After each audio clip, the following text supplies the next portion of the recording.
Party की नेता प्रियंका गांधी जी, मंच पर समाजवादी पार्टी के जिला अध्यक्ष ब्रजेश कुमार गौतम जी, कांग्रेस पार्टी के प्रभारी और लगातार उत्तर प्रदेश में इंडिया गठबंधन के लिए बैठक करने वाले अविनाश पांडे जी,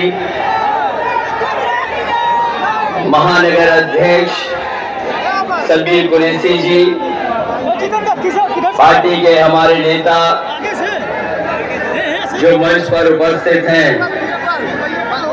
बड़ी संख्या में सभी हमारे नेता प्रहलाद यादव जी,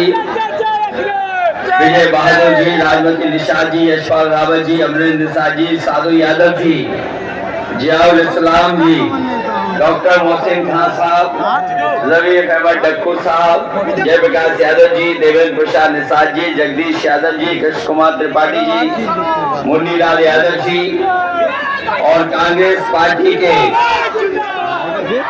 सभी नेता, निर्मला पासवान जी जिलाध्यक्ष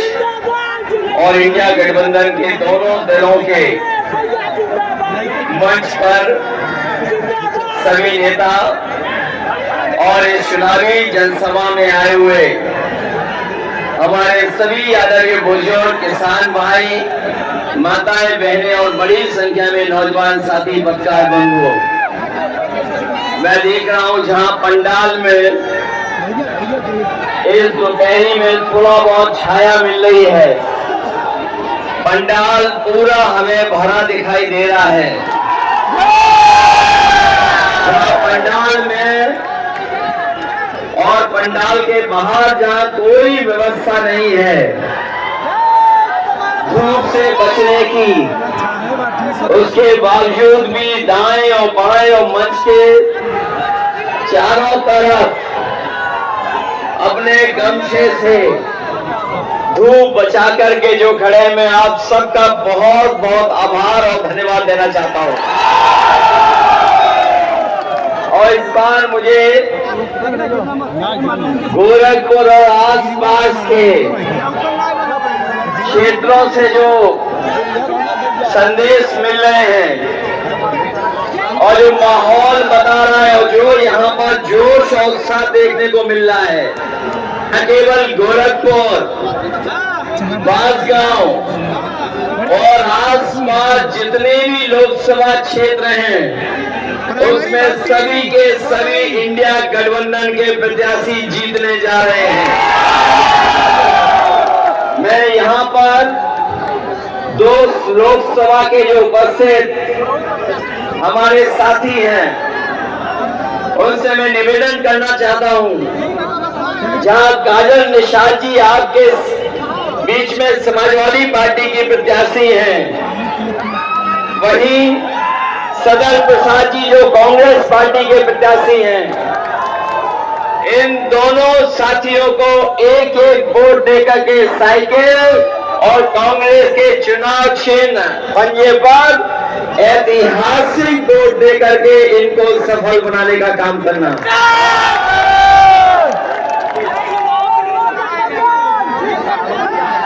मैं देख रहा हूं इस बार गोरखपुर और आसपास के लोगों ने मन बना लिया है। इस बार भारतीय जनता पार्टी का जो गोरख धंधा चल रहा है उसको हमेशा के लिए समाप्त कर देंगे। ये जो गोरख धंधा चल रहा है, लखनऊ से लेकर के दिल्ली तक, और जिस तरह का हमने और आपने सरकारों का कार्यकाल देखा है, 10 साल में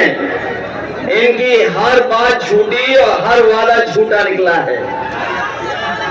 जो लोग कहते थे 400 पार का नारा देकर के, ये जो 400 पार का नारा दे रहे थे, इस बार 400 पार तो हो ही रहा है, इस बार 400 हारने जा रहे हैं। और सच्चाई तो ये है कि अगर सही तरीके से हिसाब किताब लगाओगे दिल्ली वालों ने अपने मन की बात 400 पार में कह दी। जो लोग हिंदी समझते होंगे, हिंदी को जानते होंगे, मैं आपसे पूछूं कि अगर कुल मिलाकर के 543 सीटें लोकसभा की हैं